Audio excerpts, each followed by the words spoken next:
Malam itu, langit di kaki Gunung Gede Pangrango terlihat cerah. Bulan purnama menggantung di atas pepohonan pinus yang bergoyang pelan diterpa angin. Aku, Raka, bersama 3 sahabatku, Dimas, Aldi, dan Fahri, berencana melakukan pendakian 2 hari 1 malam.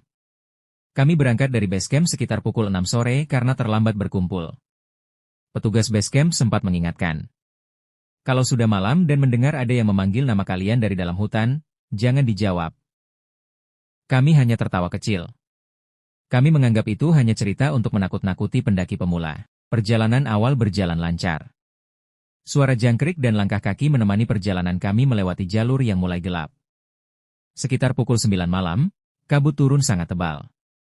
Jarak pandang tidak lebih dari 5 meter. Kami memutuskan mendirikan tenda di sebuah area datar yang cukup luas. Tidak ada pendaki lain di sekitar. Hanya kami berempat. Malam semakin larut. Angin mulai bertiup kencang. Sekitar pukul 11 malam, Aldi yang sedang memasak mie mendadak diam. Kalian dengar nggak? Apa? Tanyaku. Itu, ada suara orang nyanyi. Kami semua terdiam. Dari arah hutan terdengar suara perempuan menyanyikan lagu Sunda dengan nada yang sangat pelan. Suara itu terdengar jauh. Namun perlahan semakin dekat.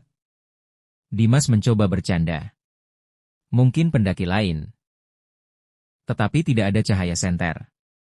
Tidak ada suara langkah kaki. Hanya suara nyanyian yang semakin jelas. Lalu tiba-tiba, suara itu berhenti tepat di belakang tenda. Kami membeku. Tidak ada satupun yang berani membuka resleting tenda. Jantungku berdetak sangat keras. 5 menit. 10 menit. Tidak ada suara apapun. Akhirnya kami mencoba tidur. Namun sekitar pukul 1 dini hari, aku terbangun karena mendengar seseorang memanggil. Raka? Aku membuka mata. Suara itu berasal dari luar tenda. Raka? Itu suara ibuku. Suaranya sangat mirip. Aku hampir menjawab. Namun aku teringat pesan petugas base camp. Jangan menjawab panggilan dari hutan.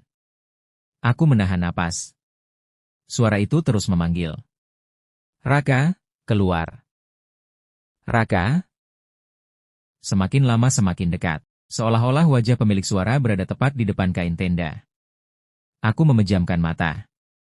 Beberapa saat kemudian suara itu hilang. Paginya aku menceritakan kejadian tersebut kepada teman-teman. Wajah mereka langsung pucat. Ternyata mereka juga mengalami hal yang sama. Dimas mendengar suara ayahnya. Aldi mendengar suara kakaknya. Fahri mendengar suara pacarnya. Tidak satupun dari kami yang menjawab. Kami mencoba berpikir positif dan melanjutkan perjalanan menuju puncak. Menjelang siang kami tiba di area yang dipenuhi Edelweiss. Kabut kembali turun. Saat itulah kejadian aneh berikutnya terjadi. Fahri yang berjalan paling belakang tiba-tiba berteriak. Jangan tinggalin aku. Kami menoleh. Fahri terlihat ketakutan. Ada orang tua jalan di belakang kalian. Kami melihat ke belakang. Tidak ada siapa-siapa. Dia pakai baju putih. Kata Fahri dengan suara gemetar. Kami mulai tidak nyaman. Perjalanan dilanjutkan lebih cepat. Menjelang sore kami memutuskan turun karena cuaca memburuk. Kabut sangat tebal. Bahkan jalur yang tadi kami lewati seolah menghilang. Sekitar pukul 5 sore kami sadar telah tersesat. GPS tidak menunjukkan lokasi yang jelas. Kompas berputar tidak menentu. Kami berjalan selama hampir 2 jam. Tetapi selalu kembali ke pohon besar yang sama. Pohon itu memiliki akar menjulur seperti tangan manusia. Kami mulai panik. Langit berubah gelap. Lalu terdengar suara langkah kaki. Krek, krek, krek. Ada seseorang berjalan di antara pepohonan. Kami mengarahkan senter ke arah suara. Tidak ada siapapun. Namun suara langkah itu terus mengikuti.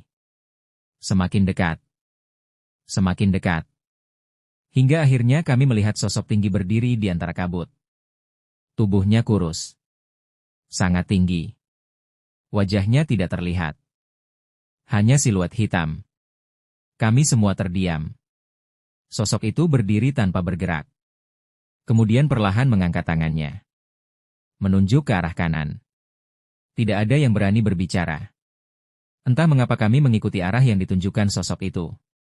Beberapa menit kemudian kabut mulai menipis. Kami menemukan jalur pendakian yang sebenarnya. Ketika menoleh ke belakang, sosok itu sudah hilang. Kami berlari menuruni gunung secepat mungkin.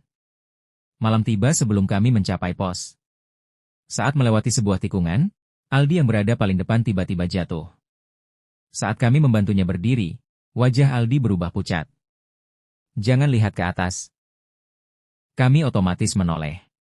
Di atas pohon besar tepat di samping jalur, duduk seorang perempuan berambut panjang. Kakinya menggantung. Matanya menyala kemerahan. Senyumnya sangat lebar. Terlalu lebar untuk wajah manusia. Tubuhku langsung lemas. Perempuan itu perlahan menundukkan kepalanya. Matanya menatap kami satu persatu. Kemudian, ia tertawa. Suara tawanya menggema di seluruh hutan. Kami berlari tanpa menoleh lagi. Suara tawa itu terus mengikuti dari belakang. Semakin lama semakin keras. Seolah ada puluhan orang tertawa bersamaan. Setelah hampir 1 jam berlari, akhirnya kami melihat lampu pos pendakian. Begitu tiba di pos, kami langsung menceritakan semuanya kepada petugas. Wajah petugas itu berubah serius. Ia kemudian berkata pelan. Kalian beruntung. Kenapa, Pak? Petugas itu menatap kami. 5 tahun lalu ada 4 pendaki yang hilang di area itu. Kabarnya mereka sering terlihat memanggil nama pendaki lain. Darahku terasa dingin. Lalu perempuan di pohon itu? Petugas terdiam cukup lama. Kemudian menjawab dengan suara pelan. Kalau yang itu, lebih baik kalian tidak tahu. Malam itu kami tidak bisa tidur.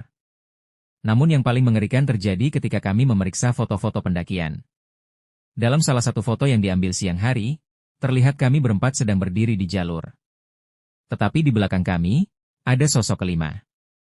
Seorang perempuan berambut panjang. Wajahnya pucat. Matanya hitam seluruhnya. Dan ia tersenyum tepat ke arah kamera. Padahal, saat foto itu diambil, kami hanya berempat.